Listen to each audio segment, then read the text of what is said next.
मानव जीवन में दो ही मार्ग हैं, सुख और दुख, गरीबी अमीरी, जन्म मृत्यु, हानि लाभ, भलाई बुराई, पृथ्वी आकाश, ऊंच और नीच। इन दो पदों में ही इंसान भटक जाता है। किस कारण? क्योंकि वह सुख और स्वार्थ के कारण अपनी मार्ग को बिगाड़ करके अपने जीवन में विष घोर लेता है। आइए प्यारे प्रिय मेरे देशवासियों, सुंदर कथा के माध्यम से एक सुझाव और बड़ा महत्वपूर्ण है, सत्य की कहानी है। सत्य कथा को ग्रहण करके और आप अपने जीवन में अवश्य सुधार लाइए, क्योंकि कुछ चीज़ें ऐसी होती हैं जो दिखावा करने सी चीज़ों से हमारा कार्य नहीं चलता। एक मुनिराज अपनी रास्ता से निकले हुए चले जा रहे हैं और भगवान विष्णु के चिंतन में बड़े धूमधाम से अपने गुणगान करते जा रहे हैं। श्री कृष्ण हरे विष्णु ऐसी चर्चा को गुणगान करते हुए जब आगे जा रहे हैं तो उन्होंने देखा, जब दृष्टि उठाते हैं और दृष्टि उठाते ही देखा कि एक मंदिर दिखाई दे रहा है। देवी का मंदिर दिखाई दिया, क्योंकि लोग ऐसे अंधेरे में गिर गए हैं। कहते हैं कि माँ पर बलि चढ़ा करके माँ प्रसन्न हो जाती है। इस कथा के माध्यम से सीख ले लीजिए, ऐसा कभी भी सपने में भी नहीं है। जो आप ऐसा करते हैं केवल अपने जीव के स्वाद के कारण। इसलिए नाना प्रकार की समस्याएं तुम्हारे मस्तक पर एडवांस हो जाती हैं, और समस्याएं जब एडवांस होती हैं तो दिक्कतें बढ़ जाती हैं। दिक्कतों को हटाने के लिए इस कथा को अवश्य देखिए और शेयर कीजिए, सभी देशवासियों को अवश्य दिखाइए और जनाइए। आप अपने परिवार पर, अपने देश पर हित कर लीजिए, अच्छा मार्ग मिल जाए, अच्छी सीख मिल जाए, अच्छी संगत मिल जाए, अच्छा दान करने के लिए मौका मिल जाए। आहा, मानव जीवन धन्य हो जाता है। तो आइए, ओम विष्णु हरि घटघटवासी जी आपके मानव जीवन में बहुत ही रोचक कथा का आयोजन आपके समक्ष उतारने जा रहे हैं, और इसका माध्यम में अपने अंतरकण में, कंठ में उतारिए, उतार करके और आप अपना और अपने आने वाली युवा पीढ़ी के लिए भी सुझाव दे करके और सभी का आनंद मंगल कर दीजिए। मुनिराज ने देखा कि आगे एक मंदिर बना हुआ है देवी का, और लगभग 101 बकरे वहाँ लाइन से लगे हैं और उनकी पूजा हो रही है। मुनिराज ने कहा, ये पूजा क्यों हो रही है? यहाँ बाजार लगती है तो पूजा का कोई मतलब ही नहीं है। आकर के मुनिराज, क्योंकि कहते हैं वृक्ष न कबहु फल भके, नदी न सिंच नीर, परमार्थ के कारण साधो धरे शरीर। लोग कह देते हैं कि चलो कोई हो रहा होगा, हमें क्या लेना देना है। नहीं, संत ये नहीं कहते, लेना देना है, क्योंकि सब पूरा विश्व हमारा परिवार है। अगर विश्व में संगठन बिगड़ जाएगा, कुमार्ग पकड़ लेंगे, जीवों को सताएंगे, दीन दुखियों की अगर मदद से हट करके उनको परेशान करेंगे, तो स्वयं की बुराई स्वयं को नष्ट कर देती है।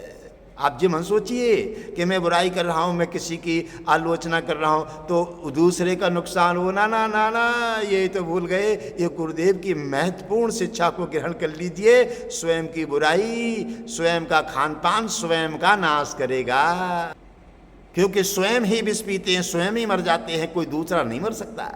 इसलिए स्वयं की बुराई ये विष है, ये तुम्हें पी करके तुम्हारी जिंदगी बर्बाद कर देगी, परिवार में मिल जाएगी, और जहाँ बैठोगे तहीं बुराई की आलोचना का वृक्ष बड़ा हो जाएगा, और वो ही वृक्ष तुम्हारा परिवार को और तुम्हें नाना प्रकार का संकट के बादल सिर पर ले आएगा। इसलिए हटा दीजिए, ये स्वयं की गलती स्वयं को नीचा दिखा देती है, और मानव सोचता है दूसरे को नीचा देखना पड़ेगा। यही तो अज्ञानता है, ये सीख लीजिए। तो उधर आगे चले जाते हैं। मुनिराज ने जाकर के कहा राजा के मंत्री से, अरे भाई ये क्या हो रहा है? कहने लगे मुनिराज, आपका देखने को और सुनने का काम नहीं है, आप आगे जाइए, माला घुमाने वाले साधु हैं, आप अच्छे हैं, महान हैं, ब्रह्म ऋषि हैं। कहने लगे नहीं, केवल सिर्फ इतना ही नहीं है हमारा, सिर्फ इतना ही नहीं है, हमारा इतना भी है कि हम आवश्यक समस्याएं जानकारी में ले लें कि ये क्या हो रहा है। इसलिए हम बिना जाने, बिना पूछे और बिना इनके समझे हम आगे नहीं बढ़ेंगे। ये हमारा उद्देश्य भी है, हमारा कर्तव्य भी है और हमारा मानव जीवन की धरोहर भी है।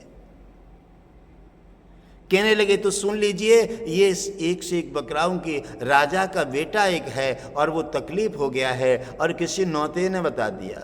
आहा, क्या गजब कर देते हैं।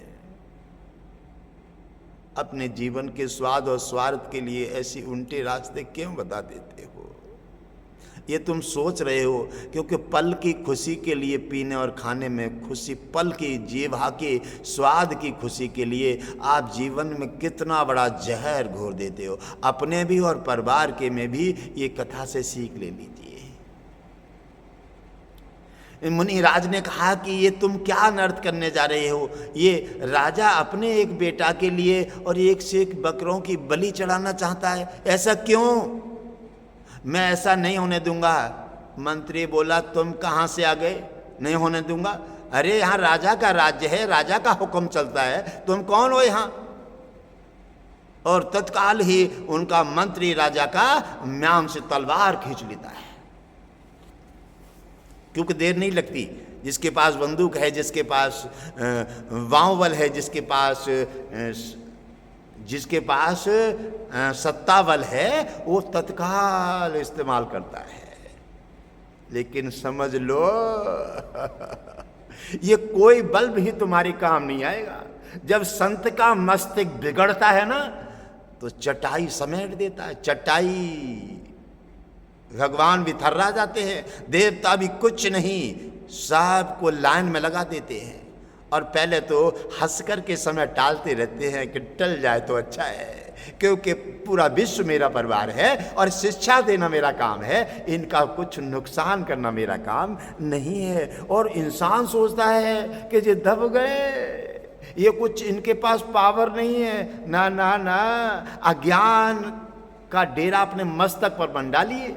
ये तो सोच लीजिए, जो व्यक्ति मुस्करा जाता है मान सुन करके, जो व्यक्ति मुस्करा जाता है कोई तुम्हारी निंदा सुन करके, तो समझ लीजिए वो भरपूर पिटारा, उसका भंडार भरा हुआ है।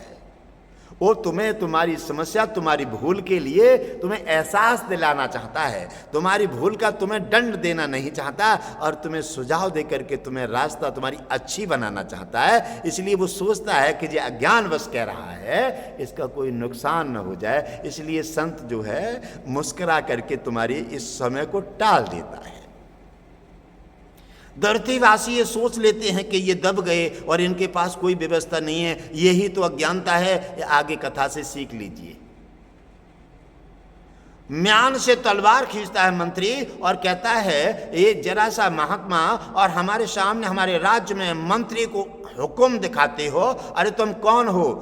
एकदम तलवार को छोड़ता है, तैसे मंत्री की दोनों आंखें चली जाती हैं, दोनों आंखें फूट गई, आंखों की ज्योति चली जाती है। अब तो मंत्री इधर उधर घूमते फिरते, हलचल मच गया।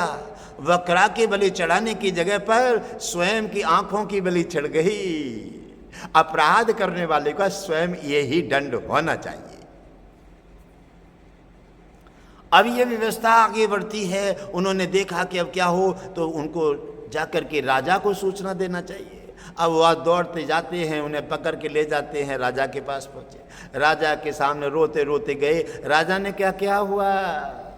कहने लगे, राजन कोई एक महात्मा आ गए हैं। फिर क्या हुआ? महात्मा से क्या डर रहे हो? अरे महात्मा आ गए, उन्होंने देखो मंत्री ने उन्होंने कुछ कहा आपके लिए, यानी बलि चढ़ाने पर उन्होंने बिगन डाला कि मैं नहीं चढ़ने दूंगा। मंत्री ने तुम्हारी आज्ञा का पालन करने के लिए तलवार खींच ली म्यान से, और जैसे तलवार उन पर छोड़ते हैं तो राजा मंत्री की दोनों आंखों की ज्योति चली गई है। ये अंधे हो गए महाराज। राजा कहने लगे, महात्मा कोई लगते हैं कि तांत्रिक हैं, इसीलिए शक्ति और भक्ति अच्छे ताकत के लिए लोग तांत्रिक में विधि में पलट देते हैं, लेकिन ये नहीं सोचते कि हम कौन सा पौधा लगा रहे हैं। राजा ने कहा सेना लेकर के चले, चलो मैं देखता हूं। राजा दौड़ करके सेना के साथ वहां पहुंचते हैं और महात्मा वहीं पर अपने खड़े हुए हैं। कहने लगे, यही महात्मा हैं? क्यों महात्मा, तुम हमारे काम में विघ्न लाना चाहते हो? तुम अपनी रास्ता देखो। अरे हम राजा हैं, हमारे यहाँ किसी का हुक्म नहीं सुनता है और हमारे यहाँ केवल हमारे हुक्म से काम होता है। कहने लगे, राजन ये तो बात ठीक है, लेकिन राजा के लिए उचित या अनुचित कोई कार्य हो रहा है, उसमें सुझाव देना, अगर हम भी राजा के सलाहकार हैं, हम साधु संत हैं और हम गलत काम को नहीं होने देते हैं, इसलिए हम राजन आपको सुझाव दे रहे हैं। राजा ने कहा कि तुम कौन होते हो हमें सुझाव देने वाले? हमारे सुझाव का पालन कीजिए। मुनिराज कहने लगे, राजन आप अपने को संभाल लीजिए और नहीं क्रोध करने से तुम्हारा ही ब्लड जलेगा और तुम्हारा ही नुकसान हो जाएगा। राजा ने कहा कि आज मंत्री पर मेरे पर वार कर दिया है और मेरे पर भी धमकी में देना चाहते हो। और राजा ने जैसे म्यान पर अपना हाथ डाला, तैसे ही राजा की एक आंख की ज्योति चली गई। संत जी ने उन्हें भी मैसेज दे दिया कि हे राजन, जो तुम करना चाहते हो और सोच रहे हो वो नहीं है। तुम सोच रहे हो कि सब कुछ हमारे हाथ में है लेकिन सो नहीं है। आप सोच लीजिए, साधु और गुरु और ब्राह्मण तो सर्वशक्ति के भंडार हैं, क्योंकि इनकी आज्ञा से भगवान विष्णु भी दुनिया बनाने वाले इनकी आज्ञा का पालन कर देते हैं ऐसे हैं भगवान विष्णु और लक्ष्मी। राजा कहने लगा, चक्कर में पड़ गया, कहने लगा मंत्री की तो रोशनी दोनों की चली गई और मेरी भी एक की चली गई। यहां पर ऐसे अब क्रोध में काम नहीं चलेगा, ये कोई शक्तिशाली संत लगते हैं। और जाकर के और गुरुदेव के सामने अपना मुकुट रख दिया, उन्होंने प्रणाम किए और कहने लगे, हे मुनिराज हमें सद्मार्ग प्रदान कीजिए। हम लगता है कि हम अज्ञान मार्ग में भटक गए हैं, हम कुछ अनुचित कार्य करने जा रहे हैं, इसलिए आपने हमें आकर के सुझाव दिए हैं। हम आपके बड़े ऋणी एहसान बंद हैं। हे मुनिराज गुरुदेव सद्मार्ग प्रदान कीजिए और हमारा कल्याण कर दीजिए। मुनिराज प्रसन्नचित्त हुए और कहने लगे, हे राजन, पहली बार आपने उचित न्याय और उचित विचार किए हैं। उचित विचारों में हमारा समर्थन है। और हे राजन, हम पूछना चाहते हैं, जो एक से एक बकरा जो खड़े हैं, ये क्या कारण है, इनकी पूजा कैसी हो रही है? तो कहने लगे, मुनिराज मेरा एक ही बेटा है और बेटा मेरा तकलीफ हो गया है और से कोई भी औषधि काम नहीं कर रही है।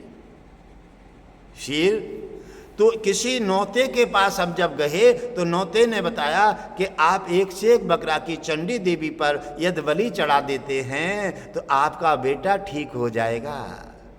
तो हे मुनिराज, अज्ञान ने मुझे कोई सुझाव दिया और अज्ञानवश मैंने कोई विचार नहीं किया और मैंने उसकी बात पर निर्णय ले लिया।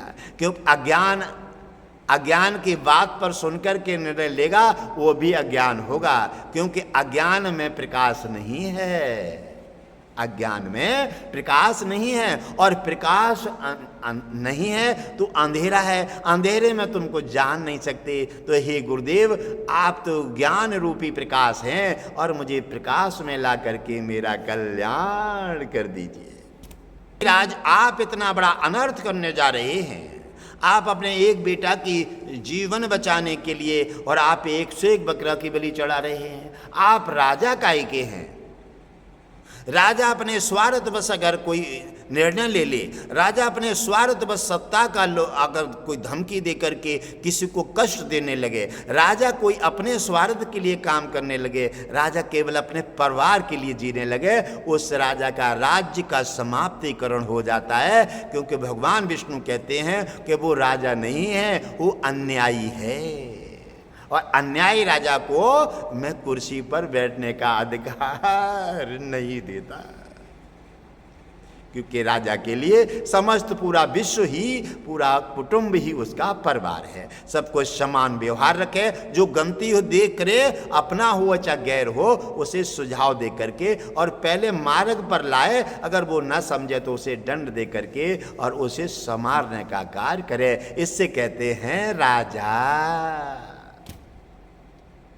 मुनिराज के जाकर के पैर पकड़ लिए और कहा, गुरुदेव आपने तो हमारा जो अज्ञान का पर्दा हटा करके और ज्ञान में प्रकाश कर दिया है। हे गुरुदेव, इसीलिए कहते हैं गुरु एक ज्ञान है, लेकिन परंतु एक अज्ञान अंधेरा है। अंधेरे में व्यक्ति कहाँ तक गिरेगा, कहाँ तक जाएगा, इससे कुछ नहीं मिल पाएगा। और गुरुदेव की बात समझ करके ये गुरु एक ज्ञान एक प्रकाश है, और प्रकाश में जब आ जाते हैं तो अज्ञान से हट करके ज्ञान में पहुंचते हैं। धर्म दान सेवा और पुण्य अपने को समझ लेते हैं और अपने ज्ञान ज्योति जला करके और अपने में प्रकाशित करके कल्याण कर लेते। कहने लगे, हे राजन,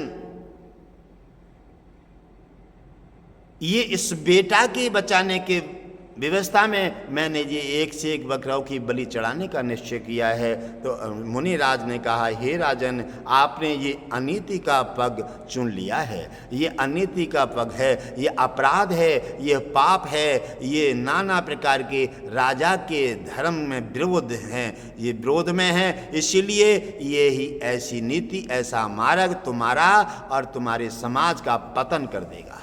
इसलिए हे राजन, अब मैं जो सुझाव देता हूं उसका ध्यान रखिए और उसके सुझाव में आकर के सभी अपना और जनता का और सभी समाज और देश और सनातन का कल्याण कर लीजिए। क्योंकि राजा महान होता है, राजा धर्मात्मा होता है, राजा एक पूरी प्रजा का भगवान होता है। इसलिए राजा की जनता सीख लेती है। इसलिए राजा अच्छा होना चाहिए, अच्छा धार्मिक, अच्छा खान पान, शुद्ध शाकाहारी और हमेशा अच्छा न्याय करने वाला जब राजा होता है, मुखिया होता है, वैसा ही परिवार और समाज होते चले जाते हैं तो हमारा देश, पूरा विश्व सनातन और हमेशा सतयुग में आकर के और उसका कल्याण हो जाता है। हर युग में सतयुग रहता है। इतना सुनकर के और वो सभी बकरे खड़े हुए हैं, उन्हीं में से एक बकरा बड़ी जोर से हंसा। 101 बकरे जो खड़े हैं, जिनकी पूजा हो रही थी बलि के लिए, उनमें से एक बकरा बड़ी जोर से हंसा। और बड़ी जोर से हंसता है तो कहने लगे, अब राजा बड़े चक्कर में कि ये देखो मुनिराज ने मुझे सुझाव दिए हैं और बकरा भी जहाँ हंसने लगे, ये तो मैं बड़ा अचंबा देख रहा हूँ, अचंबा देख रहा हूँ। और बकरा भी हंस रहे हैं। और राजन धीरे धीरे उस बकरे के पास पहुंच जाते हैं और कहने लगे, भैया तुम्हारे हंसने का कारण मैं नहीं समझ पा रहा हूँ, इससे मेरे से कोई विशेष अपराध हो रहा है और आप बड़े प्रसन्नचित्त हो रहे हैं, बड़े हंस रहे हैं, क्योंकि आप कटने वाली भी बलि भी चढ़ेगी और फिर भी आप हंस रहे हैं। तो बकरा कहने लगा, हाँ अज्ञान, मैं इसलिए तो हंस रहा हूँ कि जो मैंने अकेले पाप किए हैं, मैंने भी अपराध कर दिया था। अरे मैं भी अगले समय में राजा था। बकरा कहने लगा कि मैं भी राजा था, तुम्हारे जैसा अहंकार मेरे को भी था, और अपनी सेना को लेकर के मैं शिकार खेलने जा रहा था जंगल में। आगे देखा कि एक बकरा काटने वाला बकर कसा वहां बैठा हुआ है और काफी भीड़ लगी है, भीड़ लगी है। और भीड़ लगे पर जाकर देखा मैंने तो रास्ता बंद है। मैंने कहा क्या कारण है यहाँ, कहने लगे राजन ये हम सब लोग ये लेने के लिए हैं, ये काट नहीं रहे। तो मैंने जा कर के उन्हें हुक्म दे दिया कि ऐसे काटो जल्दी और सबको दे दो, सब अपने कामकाज से लगे। हे राजन, मैं भी राजा था और मैंने राजा होने का कार्य कर दिया, मैंने हुक्म दे दिया उसे। जैसे ही मैंने कहा वाने खटाक से ने काट दिया, और काटते ही वो लेने वाले को अपराध लगा और मेरे को लगा काटने वाले को कोई अपराध नहीं लगा, क्योंकि उन्होंने कह दिया। अब वो जो है आज तक लगभग 100 बार मैं बकरा बन चुका हूं। हे राजन, मैं भी राजा था, छोटी सी गलती से हुक्म देने से मैं 100 बार बकरा बनाऊं और 100 बार कटाऊं, और ये 100वीं बार देखो तुम्हारे पास मेरी पूजा हो रही है। इसलिए हे राजन मुझे हंसी आ रही है, मैंने से इतनी बड़ी अपराध कर दिए और मैंने गलती का या 100वीं बार में कटने के लिए खड़ा हूं, मुझे कोई नहीं बचा सका। राजा का अहंकार मेरा हट गया, सारी चीजें मेरी चकनाचूर हो गई। एक बार हुक्म देने से मैं 100वीं बार कट रहा हूं और मैं करते करते परेशान हूं और कह रहा हूं, इसलिए तो मुझे हंसी आ रही है। हे राजा अज्ञान, तू भी मेरी जैसी गलती करने जा रहा है। हाँ, मैंने तो केवल हुक्म दे दिया और तू 100 बकराओं की बलि चढ़ा करके इतना बड़ा अपराध कर रहा है। कितनी बार मरेगा और कितनी बार बकरा बनेगा, तेरा तो जीवन त्रस्त हो जाएगा, बर्बाद हो जाएगा। इसलिए हे राजन मुझे हंसी आ रही है, तुम्हारे जीवन में मुनिराज तुम्हारा जीवन का भविष्य बन करके, प्रकाश बन करके उपस्थित हो गए हैं। आप उन पर, तुम्हारे मंत्री ने तलवार खींच ली, तुमने भी तलवार खींच ली, इसलिए मंत्री की दोनों आंखों की रोशनी चली गई और तुम्हारी एक चली गई है। मुनिराज ने एक आंख देखने के लिए, क्योंकि तुम राजा हो, दोनों चली जाएंगी तो बेकार हो जाओगे।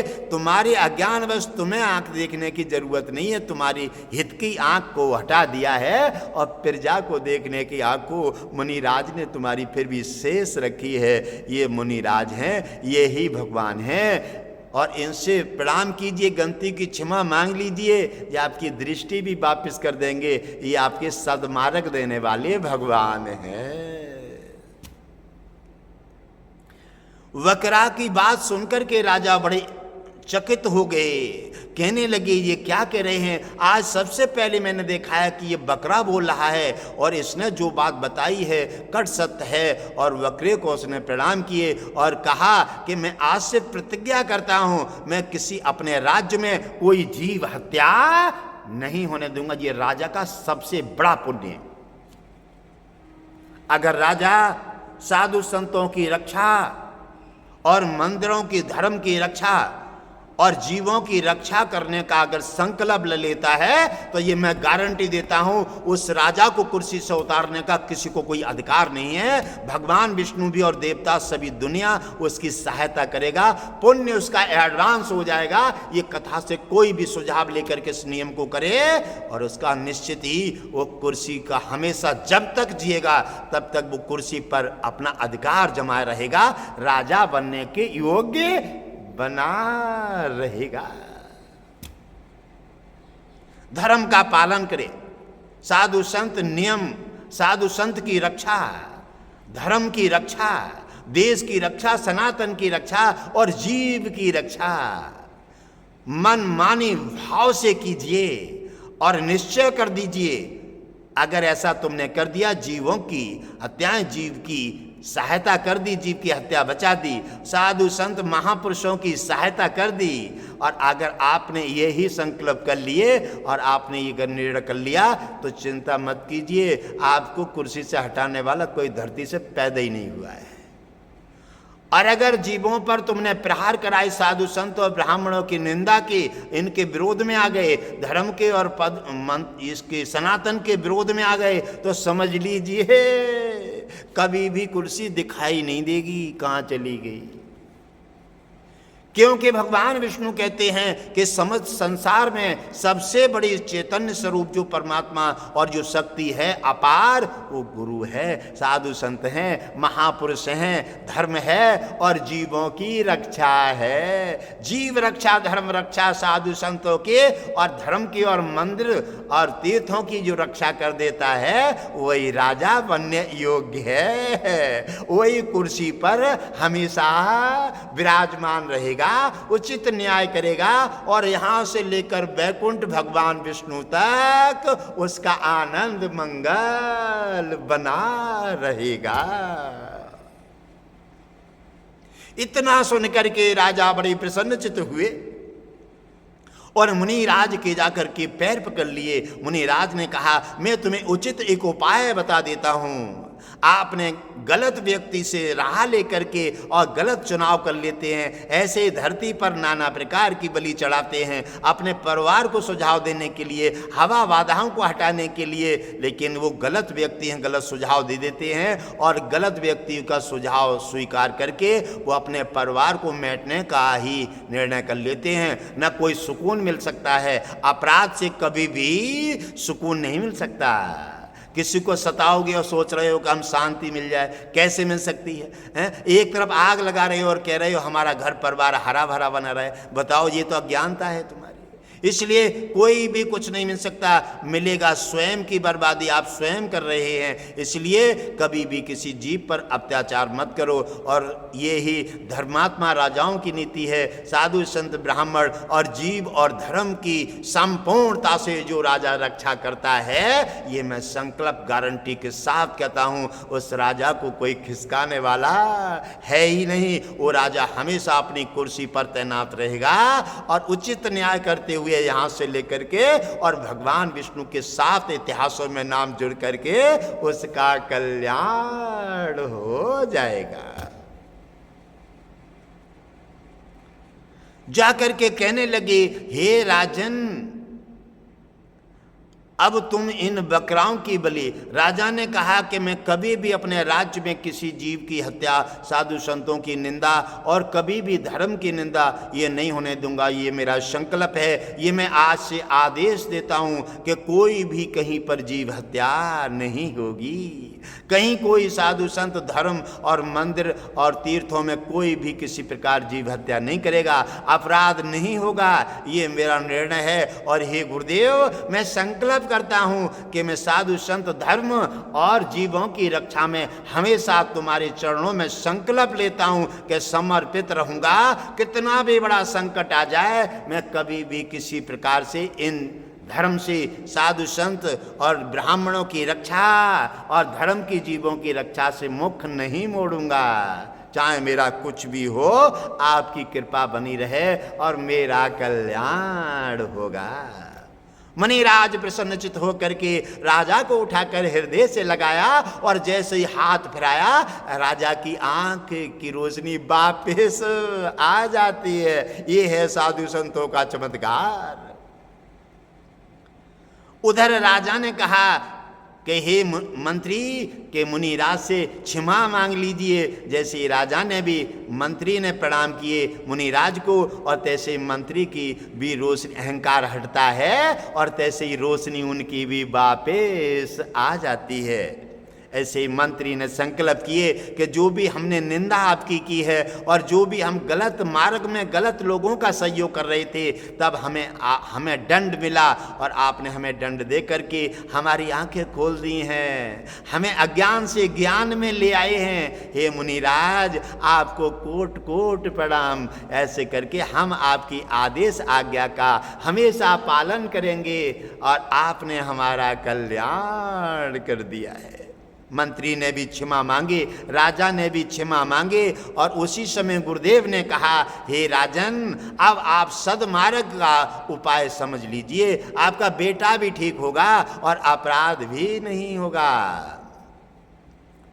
उसी समय राजा ने संकल्प कर दिए कि मैं कभी किसी जीव की हत्या, पूरे जहां तक मेरा देश हो, समाज होगा, जहाँ तक मेरा राज्य होगा, तहाँ तक कोई जीव हत्या नहीं होगी, कोई भी साधु संत ब्राह्मण की निंदा नहीं करेगा, कोई धर्म और मंदिर की निंदा, मंदिर पर कोई भी और धर्म पर और हमारे तीर्थों को उंगली नहीं उठाएगा। ये मैं समर्पित भाव से कहता हूँ संकल्प के साथ कि जब तक जीऊंगा तब तक इन नियमों का पालन करूंगा। हे गुरुदेव, आपके चरणों में सौगंध खाता हूं कि मैं कभी भी साधु संत ब्राह्मण और धर्म और जीवों की कभी भी इन पर कोई भी प्रहार न करूंगा और न होने दूंगा। गुरुदेव बड़े प्रसन्नचित हुए और कहा, हे राजन, तुम जैसे राजा हमेशा युग युगों में हमेशा कुर्सी पर विराजमान रहो और उचित न्याय करो। साधु संत ब्राह्मण और जीवों की और सनातन और धर्म की तीर्थों का आशीर्वाद तुम्हारे हमेशा खाते में एडवांस रहेगा। इसी से तुम हमेशा फलते फूलते प्रकाशित रहोगे और तुम्हारा नाम भगवान विष्णु के साथ इतिहासों में दर्ज होगा और इतिहासों में भी आकर के आपका नाम रोशन होगा। गुरुदेव के प्रणाम किए राजा ने। हे गुरुदेव, इसीलिए कहते हैं कि लेकिन परंतु एक अज्ञान है और ज्ञान एक प्रकाश है, क्योंकि अज्ञान में व्यक्ति क्या क्या कहता रहता है, क्या क्या सोचता रहता है, इसलिए व्यक्ति मानव जीवन में अनेकों प्रकार के भोग भोगता है, क्योंकि गरीबी और कष्ट नाना प्रकार के उल्टा चुनाव कर लेता है। ऐसे टुटका टंबर और न जीवों पर प्रहार करके और अपना कल्याण चाहता है। कर को कर्म हो कल्याणा, का प्रभु ऐसा मूर्ख जाना। भगवान विष्णु कह रहे हैं लक्ष्मी से, हे लक्ष्मी, गुरुदेव तो धरती पर गुणों की खान है। अगर गुरुदेव और साधु संत महापुरुष घटघटवासी जैसे धरती पर अगर महापुरुष नहीं होते तो दुनिया का क्या होता। लक्ष्मी कह रही हैं कि हे नाथ, ये तो कल्याणकारी है, तभी तो तुमने साधु संत महापुरुषों को ही गुरु पूर्णिमा में और दोनों ने हम तुमने समर्पित उनकी गुरु दक्षिणा में कर दिया है। गुरुदेव की आज्ञा का पालन हमेशा करेंगे। तो लक्ष्मी ने और भगवान विष्णु ने गुरु पूर्णिमा के सुनहरे अवसर पर निर्णय कर दिया है, लक्ष्मी ने और भगवान विष्णु ने, कि गुरुदेव की गुरुदक्षिणा के सुनहरे अवसर पर हम और आप लक्ष्मी दोनों, भगवान विष्णु और लक्ष्मी संकल्प लेंगे और गुरुदेव की आज्ञा का सदा ही पालन करेंगे। इसी प्रकार उन्होंने कहा गुरुदेव ने कि हे राजन, अब मैं तुम्हारे इस संकट हटाने का उचित उपाय बताता हूं। आप जो है 11 दिन का सत्संग का आयोजन कराइए, अच्छे संत अच्छे ब्राह्मण को बुलाकर लाइए, क्योंकि कुर्सी सिंहासन का जो बैठने का अधिकार है वो केवल ब्राह्मण का है, गुटखा खाने वालों का नहीं, शराब पीने वालों का नहीं, और दुनिया भर के पैसा पैदा करने के लिए ये व्यवसाय नहीं है, ये पेट भरने के लिए नहीं है। ये भगवान विष्णु का एक स्थान, ब्राह्मण का ये व्यास गद्दी है, जिन व्यास ने बड़े बड़े संकटों को हटाया और आज दुनिया में इन लोगों ने अपना पेट भरने के लिए व्यवसाय बना लिया है, व्यवसाय बना लिया है। जो देखता है वही ये ब्राह्मण की व्यास गद्दी ब्राह्मण की है, इस पर किसी का अधिकार नहीं है। भगवान विष्णु कह रहे हैं लक्ष्मी से, और जो व्यक्ति दूसरे के अधिकार को अपना अधिकार बना लेते हैं वो मनमानी तो कर सकते हैं, लेकिन कभी भी वो सफलता नहीं पा सकते। और यहाँ तो जीवन वो बिगाड़ रहे हैं, अगले जीवन भी उनके बेकार हो जाएंगे, बेकार हो जाएंगे, क्योंकि गुरु गुरु रहेगा। गुरु का अधिकार कोई नहीं ले सकता, कि गुरु चैतन्य स्वरूप परमात्मा हमेशा संसार में विकासित है। गुरु ज्ञान एक अज्ञान से हटाने के लिए प्रकाश है, इसलिए गुरु हर कोई नहीं बन सकता। तो ऐसे ब्राह्मण गुरु को ला करके और 11 दिन लगातार भागवत कथा का आयोजन कराइए, भंडारे बड़े मन से और भाव से कराइए, सुनने वालों को भी सुविधा दीजिए, और जो ब्राह्मण को बुला के लाओ उन्हें प्रसन्न चित्त कर दीजिए। हे राजन, जिस दिन तुम्हारी कथा पूरी हो जाएगी, संकल्प के साथ सभी प्रसन्नचित्त होकर के जाएंगे। प्रजा और सभी प्रसन्न जीव जंतु, सभी दानव मानव सब प्रसन्न रहेंगे। तो उसी दिन कथा आपकी विराम होगी। उसी रात्रि में तुम्हारा बेटा रोग मुक्त हो जाएगा, ठीक हो जाएगा और आपके जीवन में खुशियों की उसी दिन से बहार आ जाएगी। आपका संकल्प पूर्ण हो जाएगा। हे राजन, अच्छा करने से अच्छा मिलता है, ये कार्य कीजिए, तुम्हारा कल्याण हो। राजा ने तत्काल ब्राह्मण को बुलाया और ब्राह्मण को बड़े आदर सत्कार के साथ उनका पूजन किए, उनके पैर धोए, पंचामृत लिए और उनका अब आप धोइए। देखिए कितना बड़ा अपराध है। आप किसी कथावाचक को लेकर चले आओ और वो कथावाचक कोई अन्य कास्ट है और वो गुटखा भी खा लेते हैं, आपरे शराब भी पी लेते हैं, आपरे तो जीव जंतु को भी ले लेते हैं, लहसुन प्याज खा करके मंच पर बैठते हैं। अब आप बताइए, अब तुम बन गए उनके यजमान, अब उनके जाकर के मंच पर जाएंगे तो उनके पैर धोगे, पैर धो करके छिड़कोगे, उनका पंचामृत लोगे, तुम्हारा क्या होगा और उनका भी क्या होगा। समझ लो मिटने का समय आ गया।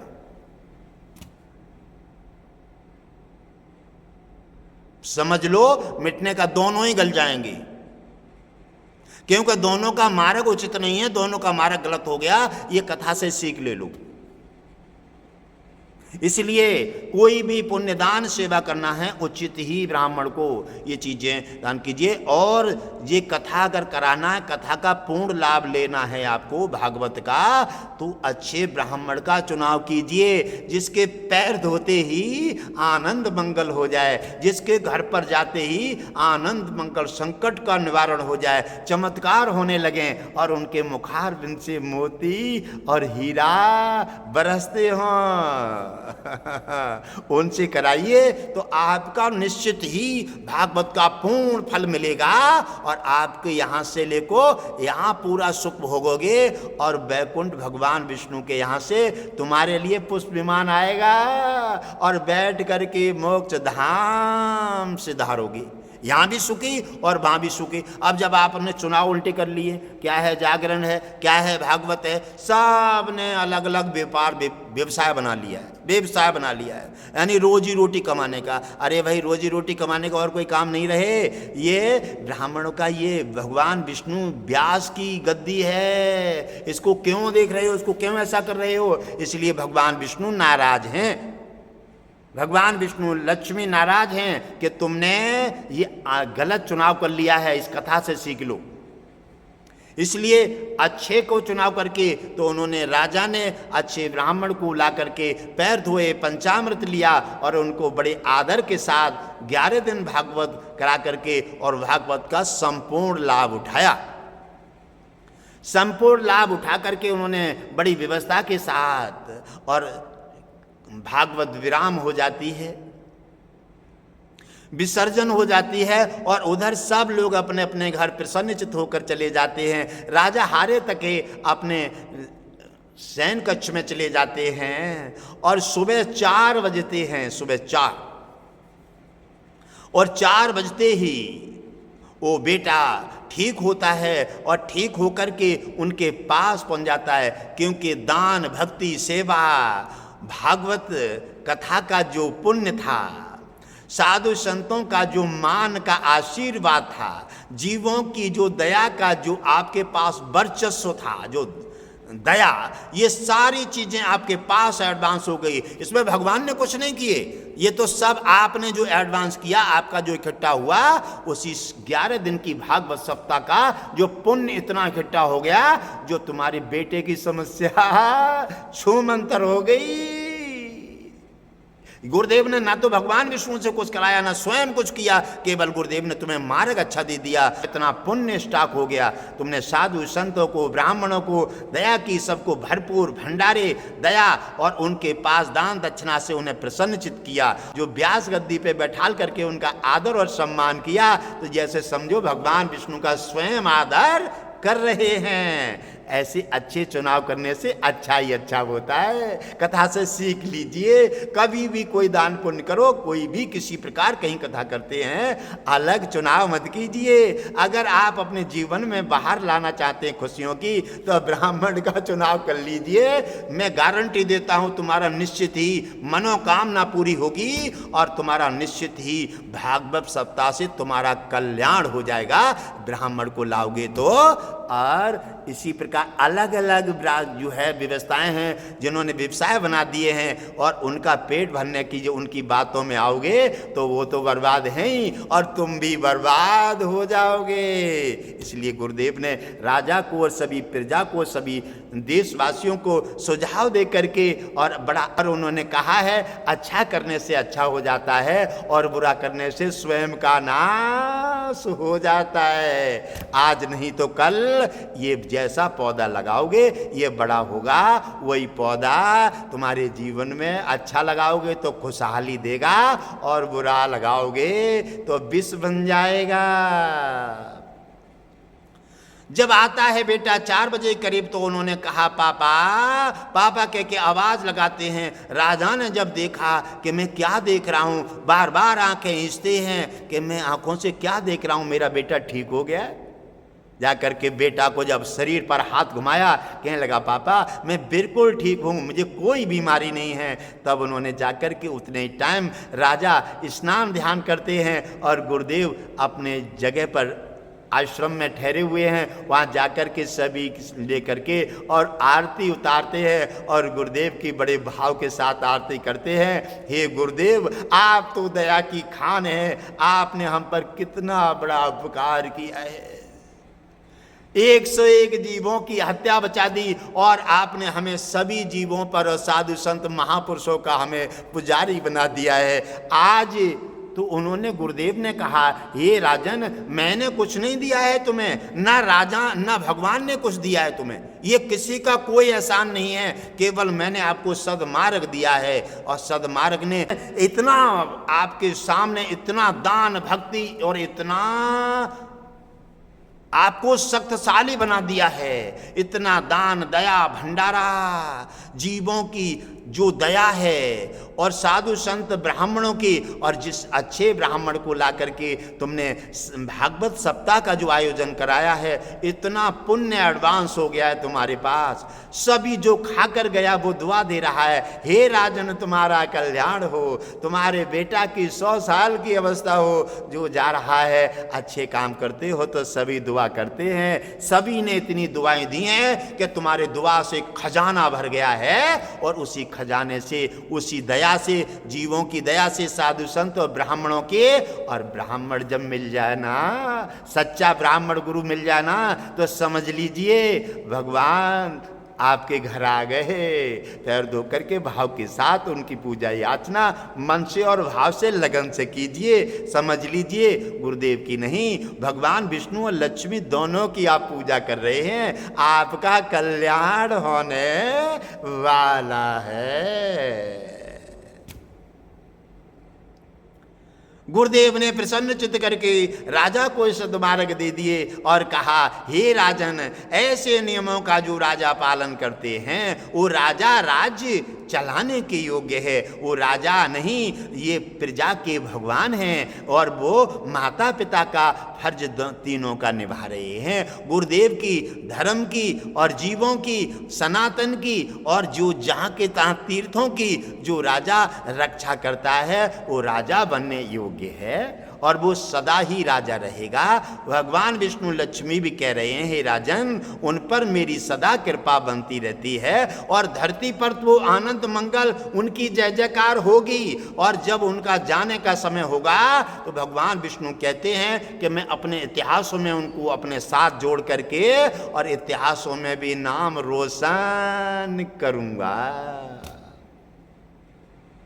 उसी समय राजा ने घोषणा की, मैं हमेशा साधु संत और ब्राह्मणों के चरणों में समर्पित रहूंगा, इनके हित का काम करूंगा और इनके आदेश का ही हमेशा आज्ञा का पालन करता रहूंगा। हे गुरुदेव, और जीवों पर कभी भी कहीं भर कोई भी अपराध, जीवों की हत्या नहीं होने दूंगा, ये मेरा संकल्प है।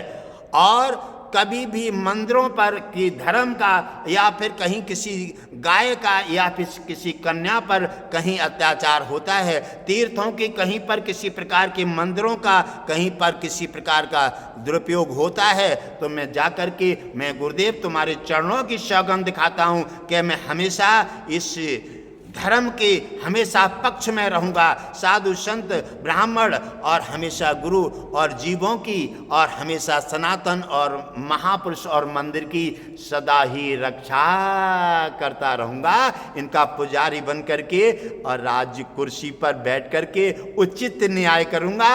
और जब भी जरूरत पड़ेगी आपसे परामर्श लेकर के आपकी आज्ञा का पालन हमेशा करूंगा। और गुरुदेव के चरणों में सिर टेक दिया।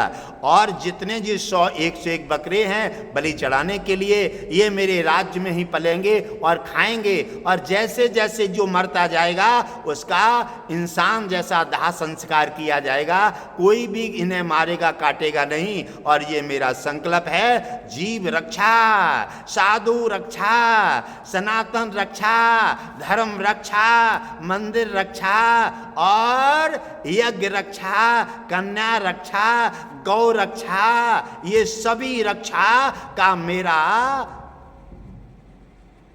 संकल्प रहेगा। हे गुरुदेव, मैं सौगंध दिखाता हूं आपके चरणों की कि हमेशा इनके समर्पित रहूंगा और इन पर जो भी नजर उठाएगा वो यहां और वहां कहीं दिखाई नहीं देगा। गुरुदेव प्रसन्नचित हो गए, कहने लगे राजन तुम्हारा कल्याण हो। हे राजन, आप सदा ही भगवान विष्णु के लाडले रहें और साधु संत महापुरुषों का आदर करते रहें, जीवों की रक्षा करें, तुम्हारा कल्याण हो। ऐसे मुनिराज उनका कल्याण करके आगे बढ़ जाते हैं। बेटा भी उनको ठीक हो गया और उन्हें कितना अच्छा मार्ग मिल गया। उनके राज्य में जय जयकार होने लगी, खुशियों साधु संत ब्राह्मणों का आदर होने लगा। शेर और बकरी एक घाट पानी पीने लगे क्योंकि अत्याचार सब खत्म हो गया। ऐसा राज्य, ऐसे राजा, ऐसा धर्म, ऐसे ब्राह्मण, ऐसे कथावाचक ब्राह्मण ही होना चाहिए। और जो लोग अन्य अन्य जगह से अपना मनोरंजन कराते हैं, उन्हें ना यहाँ कुछ मिलता है ना वहाँ कुछ मिलता है, वो सब तरह से उनका विफल हो जाता है, उनका जितना समय बेकार हो गया। और ब्राह्मण से भागवत सप्ताह कथा जो कराते हैं, अच्छा ब्राह्मण आचार विचारी हो तो उससे कथा उन्हीं की व्यास गद्दी है, उन्हीं का ये सिंहासन है, वही ये कदर जानते हैं। और ब्राह्मण ही सिंहासन पर सुशोभित होता है तो भगवान विष्णु लक्ष्मी भी उनकी आरती उतारते हैं।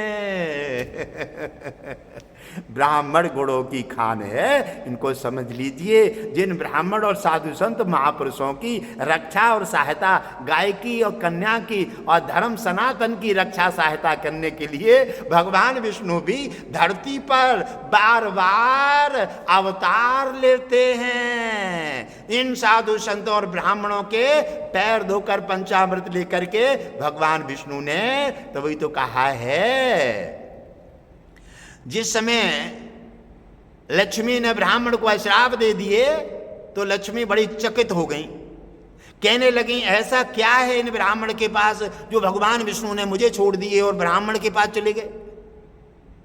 तो इसमें मुझे कोई जानकारी नहीं मिल पा रही है। और जब ब्राह्मण के हृदय मस्तक में भगवान विष्णु ने निवास ले लिए तो भगवान विष्णु जब आगे चल देते हैं ब्राह्मण भगवान विष्णु को लेकर के, तो लक्ष्मी जी आंखों में आंसू भरे खड़ी हैं, कहने लगे हम तो कितों के ना रहे, ना तो पति के रहे और ना फिर ब्राह्मण के रहे। ब्राह्मण की निंदा और श्राप देने वाला कभी यहाँ और वहाँ कभी सुखी नहीं रहता। ब्राह्मण को सताने वाला, गुरु की निंदा करने वाला हमेशा एक एक पैसे को तबाह हो जाता है। भगवान विष्णु लक्ष्मी कहते हैं कि ऐसे भगवान विष्णु और गुरु और ब्राह्मण की निंदा करने वाले के मैं घर न जाती हूँ और न कभी उन्हें सुख और शांति मिलती है। वो भगवान विष्णु लक्ष्मी की कृपा के पात्र कभी नहीं हो सकते और बिना भगवान विष्णु लक्ष्मी की कृपा के कोई भी परिवार में खुशहाली नहीं हो सकती। तो उधर उन्होंने कहा ब्राह्मण जा रहे हैं और लक्ष्मी जी आंखों में आंसू भरी हैं। ब्राह्मण ने कहा, अरे ये तो मैं कर नहीं सकता।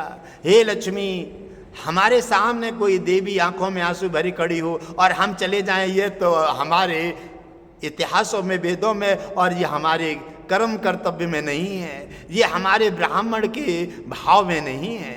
हे लक्ष्मी, बताइए हम आपकी क्या सहायता कर सकते हैं। हे लक्ष्मी, मैं जानता हूं कि तुम परेशान हो, सोच रही हो कि हम पति से भी अलग हो गए, ये ब्राह्मण के हृदय मस्तक में चले गए, हमने ब्राह्मण को इनके पीछे श्राप दे दिए। ऐसा क्या है ब्राह्मण के पास जो भगवान विष्णु मुझे छोड़ करके और ब्राह्मण को अपना लिए। तो उन्होंने कहा, हे लक्ष्मी, आप बड़ी परेशान हैं और चलो तुमने मुझे श्राप दे दिए हैं, कोई बात नहीं, इससे मुझे कोई गिल्ला शिकवा नहीं है, लेकिन आप रो रही हैं, इससे मुझे बड़ा कष्ट है। हे लक्ष्मी, अब मेरे पास केवल चरण बचे हैं, हृदय मस्तक भगवान विष्णु ने ले लिए हैं और चरण बचे हैं। आप अगर इनमें रहना चाहें तो मैं अनुमति देता हूं, आप मेरे चरणों में सदा रह करके अपने भगवान विष्णु के पास भी बनी रहेंगी और आपका भी उद्धार हो जाएगा। लक्ष्मी ने सोचा और जब ब्राह्मण की ओर देखा, ओहो, ये है ब्राह्मण की दिव्य दृष्टि और ब्राह्मण की ये ज्योति, एक ये दया की खान। इसलिए भगवान विष्णु ने मेरे को छोड़ दिया और ब्राह्मण को अपना लिया। ये आज ये मुझे देखने को मिल रही है। मैंने ब्राह्मण का निंदा की और उन्हें श्राप दे दिया, आज ब्राह्मण ने फिर भी वो बात छोड़ करके और मुझे चरणों में रहने के लिए आश्रय दे दिया। ये है, इसलिए भगवान विष्णु ने मुझे छोड़ दिया और ब्राह्मण को हृदय मस्तक में धारण कर लिया। ये है ब्राह्मण दया की खान, ये है ब्राह्मण तेज, ये है ब्राह्मण प्रकाश, ये है ब्राह्मण के पास दिव्य धरोहर, सागर जैसा अथाह ज्ञान। लक्ष्मी प्रसन्नचित हो जाती हैं और उन्होंने कहा, हे ब्राह्मण देवता, अब मैं इन्हीं चरणों में हमेशा रहूंगी, हमेशा इन्हीं चरणों में रहूंगी, क्योंकि भगवान विष्णु भी मेरे मिलेंगे और चरणों में हमेशा रहूंगी, क्योंकि ये चरण मेरे रहने लायक हैं। ये चरण जो धोएगा, इन चरणों को सम्मान करेगा, इन चरणों को जो आदर करेगा, वो धन धान से भरा पूरा रहेगा। उन पर लक्ष्मी की कृपा सदा और विष्णु की सदा कृपा बरसती रहेगी। मन इच्छा और श्रद्धा से इन चरणों में जो समर्पित हो जाएगा, उसके सारे संकट के बादल हट करके गुरु भगवान विष्णु लक्ष्मी की कृपा तीनों की हो जाएगी। तो ये है घटघटवासी समावेश सरकार। भगवान विष्णु और लक्ष्मी और घटघटवासी जी तीनों की समावेश सरकार है। इसलिए गुरुदेव कहते हैं कि मन इच्छा भाव और श्रद्धा से समर्पित होकर आ जाओ, समस्या कोई भी हो गारंटी के साथ हटा करके तुम्हारा कल्याण कर दूंगा।